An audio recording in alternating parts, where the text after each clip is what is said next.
大家好，今天给大家一场，其实纠结2天，我不知道要不要放这一局。就这个虞姬是普通军吧，我没想过有人不会打标虞姬啊。有人昨天点将打，让我打一把这标虞姬，这武将很废的，你知道，非常废，完全没有必要去看它。但是我是说，我要不打它的话，更多人不懂。那我打它，我怕误导了。有人说你能玩，我也能玩，就很烦。我打普通场人点将啊，因为它太废了，我就不理解。咱们你看看这局啊。说搞笑也搞笑，魔阳晚去当反贼混去啊！这普通场没必要去骂人家，但是我就帮我解答一下，我不理解，主要是宝宝不理解他们思维。咱们8倍速，普通场速度太慢了，犹豫时间太长了。点将啊，粉丝点将说要看这个，如果是至尊场的话，这俩武将就不合格，知道吧？这俩武将不合格。然后这局最搞笑是祢衡，特别有意思，也是看一下。那时候想刷2个无中或者一个顺手啥的，这样的话更容易让人骗到的呀，对吧？有新的过牌还好。排队现在还剩2张无中，知道吗？你稍微记一下，既然有虞姬，稍微记一下牌就行了。排队现在他用了1张无中，对不对？我这儿还有1张，排队还剩2张无中生有，在别人的眼中还剩3张。过河拆桥的话还剩5张，对吧？雷杀的话减去2张。雷杀减2张，9减2等于7张，对吧？排队自然而然就能看清楚了，你可以去看嘛，对不对？然后这个时候，因为是第1回合，他说的牌很多情况下都是真的，你完全不需要质疑他，知道不？这个时候直接变一个，对吧？看总有手欠的要质疑，对吧？也许是你的队友，也许是你的敌人，但不用管他。这个时候直接连环一下，对吧？毕竟威胁大，先打威胁大的，同理啊。还有质疑，咱也不知道为啥啊。他质疑我能理解，毕竟被连环，你质疑是啥意思？然后还质疑，你看，是吧？直接把自己玩死了，我不理解这些东西他在想什么，就不会记牌吗？第1回合的虞姬什么牌都有可能出现的，为什么非要质疑？就算你质疑对了又如何？只有1张牌的收益啊，你掉1滴血和1张牌的收益算不清楚什么。有人说，如果说你一直不质疑虞姬的话，虞姬能一直无中生有？不能的，排队正经的无中生有一共就4张，他开局用了1张，也就是说我有无中生有的概率是只剩3张了，对吧？你觉得那3张无中生有全在我这儿概率高吗？不在吧？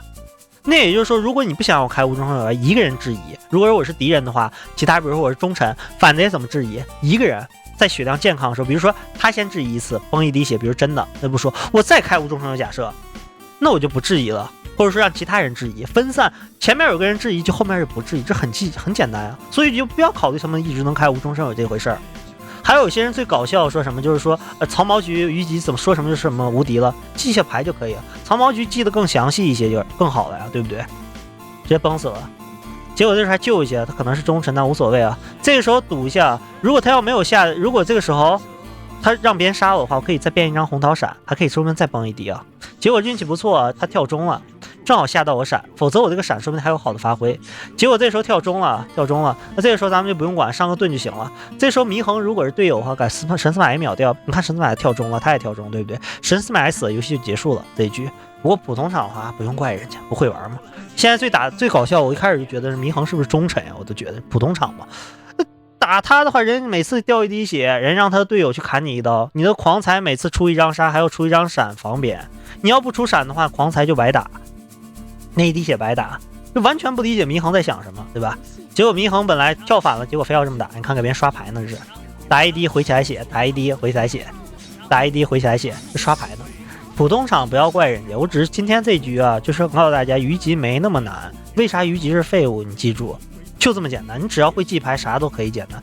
但是你连常识不记牌的话，像这些傻子们，全都奇奇怪怪这样打的话，肯定不行的，明白吗？刘备还是个反贼，对你有影响吗？我刚刚出的牌，包括连他俩对你有影响，你质疑什么？逻辑都没有的。现在你们觉得虞姬强在哪儿？这不就是纯属自己找死吗？就像有人觉得杨彪强一样，那不就是一群人打他吗？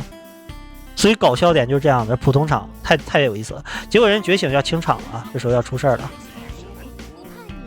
这时候我觉得这把已经结束了，好困啊，对吧？死了，游戏结束，不用想了。还有意外呢，普通场的孩子们总给你拉坨大的，对吧？这时候就结束了，有多少人认为神司马是忠臣，对吧？杀俩反了，对吧？我当时就认为他是忠臣的。有人说内奸吗？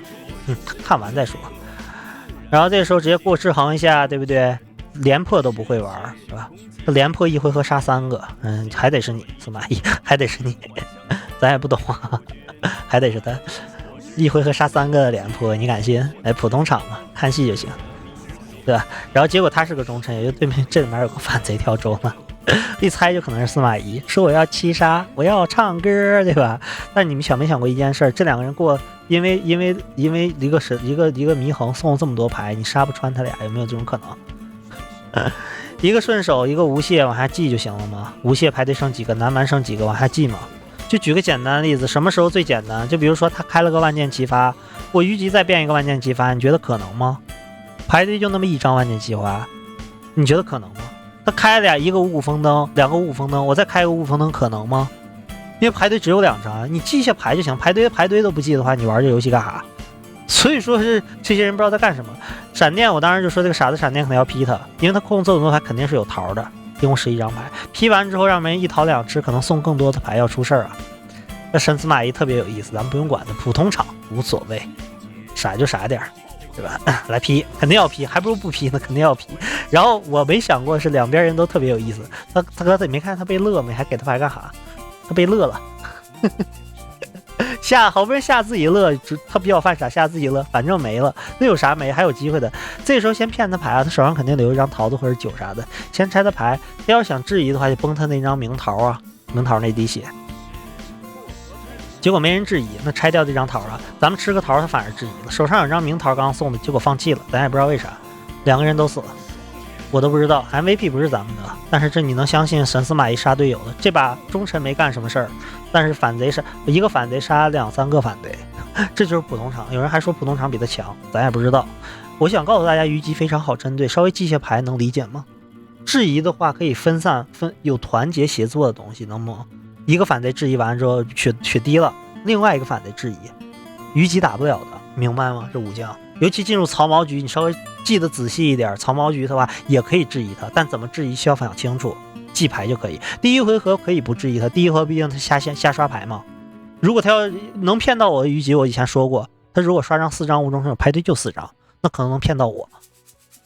排队就4张无中生有，你刷了4张无中生有，那你牛逼了。那如果没有的话，你可能基本骗不到我，要不我就不质疑，要质疑肯定能质疑对你。